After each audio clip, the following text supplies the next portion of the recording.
हिंदू हृदय सम्राट बाळासाहेब ठाकरे समृद्धी महामार्गाच्या अंतिम टप्प्याचा लोकार्पण सोहळा संपन्न झाला। पंतप्रधान नरेंद्र मोदींच्या हस्ते 11 डिसेंबर 2022 रोजी नागपूर ते मुंबई समृद्धी महामार्गाच्या पहिल्या टप्प्याचं लोकार्पण करण्यात आलं होतं। त्यानंतर महामार्गावरील प्रवासाला सुरुवात झाली। आज समृद्धी महामार्गाच्या अखेरच्या टप्प्याचं म्हणजेच चौथ्या टप्प्याचं लोकार्पण करण्यात आलं। आज उद्घाटन करण्यात आलेल्या समृद्धी महामार्गाच्या चौथ्या टप्प्यामुळे इगतपुरी ते कसारा हे अंतर आता अवघ्या 8 मिनिटात पार करता येणार असून 76 किलोमीटरच्या या टप्प्यात एकूण 5 बोगदे आहेत।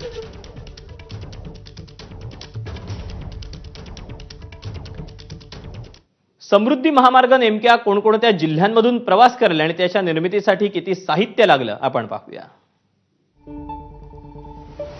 10 जिल्ह्यांमधून समृद्धीचा प्रवास होईल, ज्यामध्ये ठाणे, नाशिक, अहिल्यानगर, छत्रपती संभाजीनगर, जालना, बुलढाणा, वाशिम, अमरावती, वर्धापूर आणि नागपूर जिल्ह्याचा समावेश आहे। यासाठी 55,500 कोटींचा खर्च अपेक्षित होता। हा खर्च प्रत्यक्षात 61,000 कोटींवर गेला आणि निर्मितीसाठी 12 कोटी सिमेंट बॅग वापरल्या। 7 लाख मेट्रिक टन स्टीलचा उपयोग केला गेला।